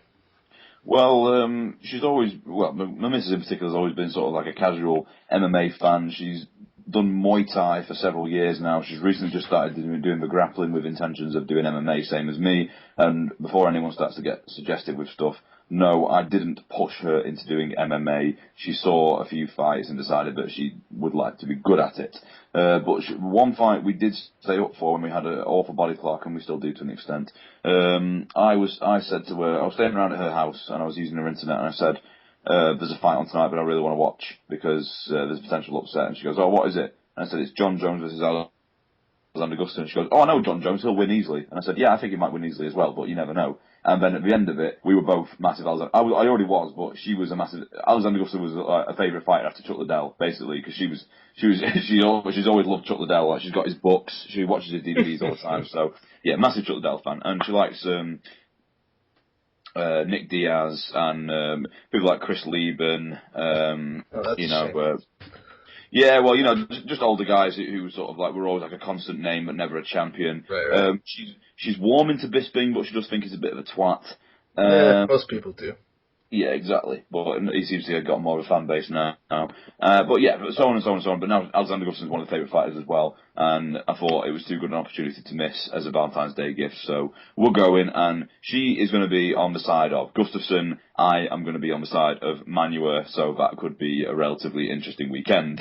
Yeah, that'll be a fun dynamic. When this fight was announced, I actually immediately thought of you because, well, that sounds weird, but... Oh, Timothy, you shouldn't have. Yeah, right? Because you've been such a big supporter of both guys. I mean, Manuel for, I would say, a longer time, but you saw Gustafsson's UFC debut and immediately, were raving about it, for good reason. Well, me and the MMA professor, Sean, sort of got onto that bandwagon at exactly the same time. As soon as he started training with Phil Davis after fighting him, he was like, oh dear, if Alexander Gustafsson starts to wrestle, he's going to kill people. Yeah. And that's exactly what he did. He's 6'5" for fuck's sake, and he fills the frame out very well. So Phil Davis' fight was a big eye-opener for me personally, and that's when I kind of jumped on the bandwagon. Because I thought he was, from everything that he had shown before coming to the UFC, he was just a big European guy that would just slam dudes on their head and either choke them out or just pound them until they couldn't fight back, which was everyone because he just faced so many overmatched guys. Yep. And then he came to the UFC and just destroyed Jared Hayman, who isn't a great fighter, and he has a pretty lackluster chin, or a terrible chin from what we later found out. But Alexander Gustafsson contributed to that. Yeah, he definitely did. So I wasn't I was impressed, but I wasn't blown away. I wasn't blown away surprised because I knew Jared Hayman didn't have a great chin. But then when he was stuffing Phil Davis's takedowns just with natural ability, I was wow. I was this dude is you could tell he's getting better. And he, hadn't even started training with Alliance yet, and it was just man, this dude made this much incremental improvement just in the fact that he was competitive with this dude, even if it was, he got Anaconda choked in the first round, so people see that as oh, he got dominated, but if you actually watch it, I'll never forget that fight. Just watching him pancake Phil Davis for the better part of the fight, I was blown away in a first-round loss, if that's possible. Well, a lot of people expected him to have M1 level grappling as well. Oh, yeah, and he just, he put up a fight, a really good fight, and, ultimately getting kind of highlight reel choked out. But, Phil Davis is a great fighter and was much further along in his development, and it's funny that Gustafsson is, so far surpassed him. It's crazy, and he's just a natural freak that is totally taken to training, and he's just run through the division. I got to see him live as well. Blitz through Matt Hamill, and that just solidified my undying love for him, and have been a huge supporter ever since. I didn't make predictions for the John Jones fight, so I can't really say what I thought was going to happen and it be recorded, but there was something about it that I just had a feeling that he was going to do way better than people thought, and also could be my extreme hatred for John Jones, which is well documented. But it is. I mean, that probably was a majority of it, but I don't know, something about it. I just had a feeling that he was going to perform, and he blew everybody's, minds with how well he performed. Now he's definitely a different type of matchup. Jim Manuel is not a guy you want to fuck with on the feet. Oh, good Lord, no. And even for a guy as good as Gustafsson, I can't help but think that he's just going to try and make this one of his kind of almost old school fights where he just tries to take him down and tap him out like he did to James DeHuna almost immediately. The Diabate fight, it was kind of a stand-up fight and then transitioned after Gustafsson dropped him several times. I don't think that's going to happen here. I think it behooves Gustafsson to just grapple and clinch up and take him down. And this is going to be a pretty big test of just his game planning in general. He actually took John Jones down a few times, so he did. It's not out of the realm possibility that that's what he looks to do, because he is very good at it. And I think he's got to do it, because this is a risky fight. He's got a title shot on the line, essentially.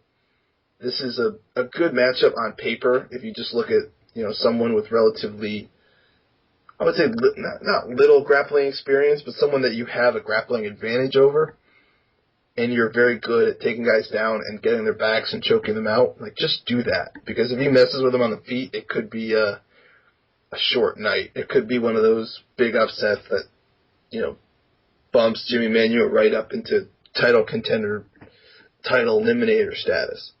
Mm-hmm. But I mean, it's like, I wouldn't recommend Alexander Gustafsson employ that sort of like Dominic Cruz-esque bounce on the outside style that he did against Thiago Silva. But Jimmy Manuwa's too smart for that sort of shit, man. He doesn't come across like the most articulate, intellectual guy, but he's a wizard in the ring. Looks like a guy who just plods forward and throws, but he's so calculated, and his sprawl is spot on. He's got, for the age that he is as well, he's got fucking cat-like reactions. Just sort of, you go for him and whoop, his hips are down, and he's got double underhooks. It's crazy how he gets that sprawl. He's fought some good wrestlers as well, even before the UFC, or at least the best that fucking Europe had to offer. And even then, he fought some good guys, man. So he's been cracked really, really hard by some really big hitters and barely looked phased. He's been shot on by great wrestlers, as I just said, and barely even broke a sweat. Kyle Kingsley is a great wrestler, regardless of what anyone says. He might not be the most fantastic fighter ever, but if there's one thing Kyle Kingsley can do, it's take a punch, give a punch, and wrestle. And Jimmy Manuwa beat him all of those. So I mean, I'm sure a lot of people expected Ryan Jimmo just to maul through him as well, because on the lower circuits, Ryan Jimmo was just like the Canadian lame prey guy. That was his fucking. That was who he was. Funny how that narrative changed after one really impressive knockout. Yeah, and then it went straight back to it again after he was boring again. Yeah, right. But to be fair, the James Tahuna fight was a really good fight with Ryan Jimmo, so I won't say anything about that. But then against Jimmy Manuwa, he just can't do anything. He could not do a single thing to him. Everything he threw, he was spotted from a mile away and countered. Funny how, if people are just that scared to get knocked out by Jimmy Manuwa, they're always conveniently injured. Anyone knows that? And they what is he, like, retired 3 guys on the stool now? Yeah, he has retired 3 guys on the stool. That's insane. And that's more impressive in a way. Yeah. Than throwing a punch and putting someone down and then just hammering these fucking stupid hammer fists into a closed guard, praying that the referee's going to go, and I've seen enough. Yeah, it's nuts. I mean, that's the thing, is like in MMA now, like, I don't want to say it's easy to stop guys, but there's a formula to it. Like, if you just start going nuts and just hammer fist a dude a bunch of times, like we saw it in the Rousey fight, like, oh yeah, those hammer fists were brutal, let's stop the fight. Like, are you kidding me? Did you actually see those? Like 2 of them essentially missed. But we're so protective of people's heads that it's you just see someone getting hit like twice on, even if it's a tiny little shot. Like Brock Lesnar, Randy Couture style. I always make fun of that finish. Yeah, that's one that popped into my head as well. I mean, yeah, Randy's not defending himself, but one of those knees in the clinch was equivalent to all those hammer fists, and we weren't stopping the fight then. So, I mean, it's a thing, and someone that's more tactical and more patient about things and doesn't just try to blow their load on trying to finish a guy. Like, how many times have we seen someone just go crazy for the finish and then just get gassed and end up getting, tapped out or losing the last 2 rounds? Like, it's happened so many times. A lot. And I think guys are smart now. And Jimmy Manuwa is one of those guys that if he sees someone's hurt, he's still going to take relatively the same approach as he would early on. I mean, similar to Chuck Liddell in his early days. Definitely. He's going to look for the finish. and he's gonna, obviously, try to cut you off and go for it, but he's not just gonna throw everything in the kitchen sink at you like some guys. Like even Melvin Gillard, like who's on the same card, has been known to do that and end up, losing most of those fights. And I mean, I'm really interested in this because this is a fight where there's definitely a clear favorite, but it's a live underdog, definitely. And it's one that it wouldn't shock me for a second if Manuel just went out there, played his game, and just either won decision or ended up just like catching a slightly overconfident Gustafsson coming in and put him down. That's what a few people are picking, my friend.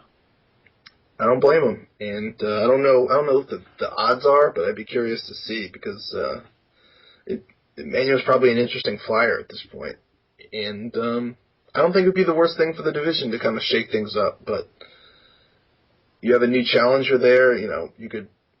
Man, how awesome would it be if Manuel won like in vicious fashion, and they finally. I will lose my voice. Oh, please videotape it. Please. I'm good. Okay, because your reaction to some of these live fights are some of my favorites. I filmed the last one as well, but it was on my friend's phone while mine was dying out of battery, and I couldn't get it up. Fucking get him, lad! Yeah. That's my favorite. I love that. So funny. Get twat him! Oh, it's brilliant. There's going to be a lot of that. And God, yes. But my missus is worse. Oh, really? Oh, hey, man. But when she gets excited, her mouth is more foul than mine. Oh, you ain't seen anything, boy. You think I'm scary? Fucking gob off to my missus and see where you stand in a few more minutes. Christ. Man, that's going to be fantastic. But, what was I going to say? So, imagine if Manuel were to win in like brutal fashion and they gave him the next title shot. I mean, they probably wouldn't. They'd probably give it to Cormier and have Manuel fight one more time, maybe against like a Phil Davis or something. But makes sense. I just like this is little. It has something to do. It has like 10% to do with you and Brian being friends of mine. But like they need a title fight with a UK challenger in the UK. Has it ever happened? And it's gotten so close. Like Bisping came close. I guess Pickett came close. If he were to like string together one more win or two at a certain time, but there's all these guys that are like just close enough to contention, and I feel like the UFC is just waiting for that opportunity. They blew it with Dan Hardy. That fight needed to be in the UK. I said that from the beginning. Probably would have helped. I remember you saying it, my friend. Like, they put that in Jersey. Like, get the hell out of here. No, I think it was as well. But the same thing, that's one of the stereotypes that British boxers have got. It's like so close yet so far. Like, we're a bunch of nearly men, yet they choose to ignore the 120 UK champions as being in British in boxing history. But, of course, they don't mean as much as your precious Americans. But that's a different topic. Right. Altogether. Hence a couple of videos I did on YouTube recently that got people very, very riled up. But anyway, yeah, so... yeah, I mean, honestly, someone did a survey recently. Who's going to be the first British person, emphasis on person, to win a UFC title? And honestly, I said Joanne Calderwood, the Scottish bantamweight female who's on the Ultimate Fighter, because I mean, she's very good, and I mean very good. I don't know how good her wrestling is going to be on the season, but I may watch it just to keep track of her, because I mean her stand up, you can barely touch her and she hurts people. Yeah, and that division is so wide open. I mean, there's some good females, but it's far from a developed weight class. So have you heard the rumors for Ronda Rousey's next opponent? I've heard three. I've heard Holly Holm. I've heard Cyborg, and I've heard Gina. And yeah, but the one I'm hearing most of is Gina Carano. Yeah, I just don't understand how she would make 135. I mean, I said the same thing about Cyborg. She went the featherweight a few times. Yeah, she could barely make 45. So I think it would have to be a super fight. Like, I can maybe see Gina making 140, but I think she's put on some weight after doing all these movies. Like, I think she's put on. She's filled out nicely. Woo. Yeah, there's a trailer of her in this new movie with Danny Trejo. It looks like a straight to DVD movie. It looks awful. But I don't even know who the football guy is that you just said, so there's that. Yeah, you ever see the Machete movies? Those haven't made a transition. Yeah, he's if you saw him, you might recognize him, but he's kind of a jokey actor. Like he's like a old Mexican dude, but he's kind of a badass. At least he's portrayed that way, and he's in a lot of bad movies. But anyway, Gina Carano's in this new movie with him and a couple other bad actors. And it looks awful, but she looks great in it. So, kudos to her. But anyway, if it's any of those three, I'll be happy, to be honest. Because there's really not a lot of other people at 35 that I want to see her fight. Yeah, I mean, can Holly Holm make bantamweight? Because she's a featherweight as well. Yeah, I think she's actually made 35 a couple times. Well, in that case, I'd be all over that fight. That's a nice fight. Yeah, the problem is that I don't think that she'd immediately come into the UFC and get a title shot, but you never know. True. But, I mean, they did it for Liz Carmouche. Yeah, technically. Yeah. Aldo and Ronda just came in with championships, so why not? I'll be happy to get Miles Coonan over as well. That'd be a nice addition. Yeah, I don't understand what bridge is burned there, but apparently that was so weird. Yeah. The Golden Glory, she's still with Golden Glory, right? What the fuck knows, man? I'll have a look. Yeah, I think that has something to do with it. Yep, she's still at Golden Glory. Yeah, the UFC said some, but then again, I think Hans Stringer is there, and he just signed, so I have no idea. But the fact that she's not there I don't understand. Especially now that the UFC basically owns Invicta. She still has an Invicta contract, if I'm not mistaken. Why not bring her over? But there's probably some behind-the-scenes stuff that we just don't know. But that is one opponent that I would be excited to see around the fight. And I think it'd be good for her, because I don't think she could just throw her an armbar. I think she'd actually have to do something else. Yeah, quite possibly. But I mean, God, who else? I mean, at one point I may have said, oh God, George Gurgel's missus. I always forget her first name. I began with Z. Oh, Zoila Frosto? Or Zoila Gurgel now? Yeah, Zoila Gurgel, yeah. I think she may have done a good job at one point. She's fallen off. She has fallen off. There was another girl I was a fan of back in the day. There's a handful of female fighters who I really did follow quite closely. Who the fuck was it? Sarah McMahon, I still think, she's still very raw. If she gets a couple more fights, I still think she could present a challenge. I don't think she was given a chance. I said that it was a shitty stoppage, but I think if she got another couple fights and I think she could get right back in there, and that would be a competitive fight, or a more competitive fight. I don't think she'd win, but I think it'd be competitive. Mind you, what's the Felice Herrig might give her a good job as well, because she's got some good wrestling, and honestly, I think if... Yeah, the problem with her is she's much smaller. She's fought at 115. Yeah, she has. I think she's on the season of the Ultimate Fighter. Oh, don't they? She's on that Ultimate Fighter. Yeah, she's on there. I'm actually excited about that Ultimate Fighter. We talked about Ultimate Fighter 9 being the last good season.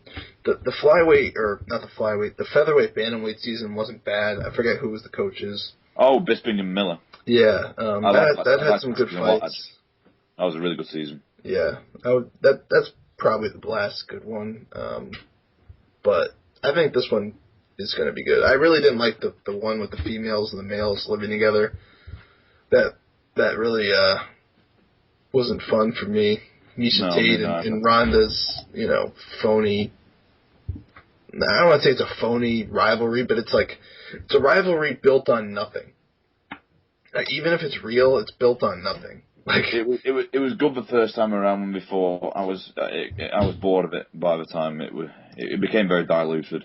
Yeah, and it's just if you were to ask Misha and Ronda what why do you hate this person? I don't think they could give him like a real answer. I would have to agree. Well, anyway, it's I think this has been a good. Speaking of phony rivalries, by the way, I just want to clarify. I got the information today. The Rampage versus King Mo little scuffle was only partially staged. Rampage planned to do it and asked the referee if he could get in his face. And King Mo was just brought in there for the standard Bellator procedures like they normally do. Like they say, okay, give us your thoughts. You're going to be fighting each other in the final. What do you think?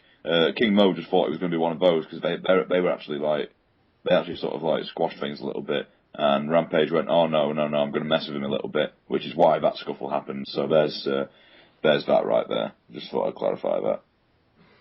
Yeah, I knew it was something along those lines. Like, those two know what they're doing too much to where there wasn't some amount of, phoniness to it. But I actually wanted to go to that event, but it was sold out. That was like the first time ever Mohegan Sun's been sold out for an MMA event. Wow, that's improvement, I suppose. Yeah, kudos. There was like 6,000 people there. I mean, it's not a big arena. It's very small, but you could see it. Like, by main event time, that place, there was not an empty seat in the place, and there's always empty seats at that place. Oh, I've been there like 3 or 4 times for cards, Bellator cards. So, kudos to them for drawing people. It was actually a good card, and I was kind of bummed I didn't go. Because that was another thing I really do miss about Bellator when it was in 2011 and 2012. It was so exciting. Like, every single video Bellator uploaded did well in excess of 100 to 200,000 views. Well in excess, especially when it was Lombard sparking someone, or it was Eduardo Dantas sparking someone, or it was Douglas Lima sparking someone, all those, every single time, Rick Horn, one of the Freire brothers, the Pitbull brothers. Yeah, the Pitbull brothers, Curran. They upload a knockout from every single of them. There'd always be a great knockout, and there'd never be one-sided fights. Some of those Bellator rejects that lost to those guys who we just mentioned are now in the UFC doing okay. Wilson Hayes being one of them. Yeah. What's his name? Who's the guy that... He was on the receiving end of that spinning back fist that was all over the place, and he's now in the UFC. Shit, I forget his name. Jesus. Well, I mean, they've got what's his name? George Masvidal, who got inverted triangle choked by Toby Amada. He's doing very good in the UFC at the moment. Whereas you see him in that fight, and you think, oh, he's just a dude who got inverted triangle. Yeah, right. Exactly. So, I mean, they were getting real prospects at that point. Esteban Payan is the guy that I'm thinking of. Ah, yeah, I remember now. That guy highlight reeled spinning back fisted by Yahir Reyes, who really hasn't been seen since. Yeah, Yahir Reyes, yeah, I remember that. He hasn't been seen since. To the point where I'm not even sure what hit him harder, the fist or the floor. Right, and now... so loud. Esteban Payan's in the UFC, so, I mean, Bellator had a really good eye for talent, and I don't know what has happened. They've definitely picked up more UFC rejects. It's a Russian holiday home, man. They definitely like the Russians, but there's some guys that why haven't they brought back Sarnavsky? He's rattled off like a bunch of wins now. I really hope at some point Mamed Khalidov becomes a free agent and signs with the UFC. Well, he would wreck shop. They've offered him a bunch of contracts, and he makes about as much money in KSW as he does in the UFC, as he would in the UFC. Wow, did not know that. Yeah, I'll send you a couple of the reports, but yeah, go for it. They love him there, and they're willing to keep him. So kudos to him, get that paper. But the problem is that when he does, I think he will get there at some point. The problem is he's like 34 now. So when he gets over there, he might be past his prime, and then all of a sudden people are going to say he sucked. He was never good. Which that might happen with Shlemenko as well. I almost rather just guys not go to the UFC than have that happen. Like it happened to Kid Yamamoto. It happened to so many guys. It might happen to Kawajiri. I have a bad feeling it's going to happen to Kawajiri. I could see that happening. Yeah, I mean, he's older. He didn't look that great. He hasn't looked that great in his last couple fights. I mean, he's won, but that's because he's so much stronger, so much a better wrestler, even still. But, I mean, he still might be able to beat Clay Guida. The judges might not agree. No. But if he gets, like, a higher profile fight, I'm nervous, because I'm a big Kawajiri guy, so I'm nervous that that's going to happen.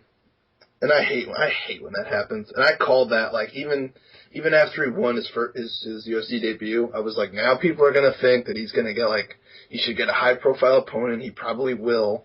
And then if he loses to that guy, people are going to say he sucks. It's like, just remember me saying this now. He's older. He's been through so many wars. It's probably going to happen. Yeah. No, you're correct. You're correct in doing so. But, he was never that good. Yeah, it's been that age-old argument that always comes to fruition. And to be honest, I'm fucking sick of it. It's not even worth debating anymore. No, and I think at this point we're pretty good.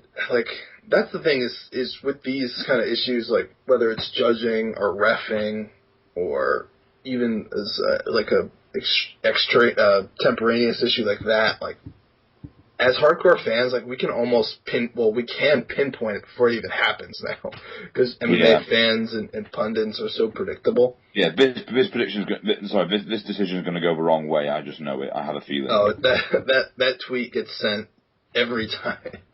Mm-hmm. Yeah, by a lot of well-respected people in the community.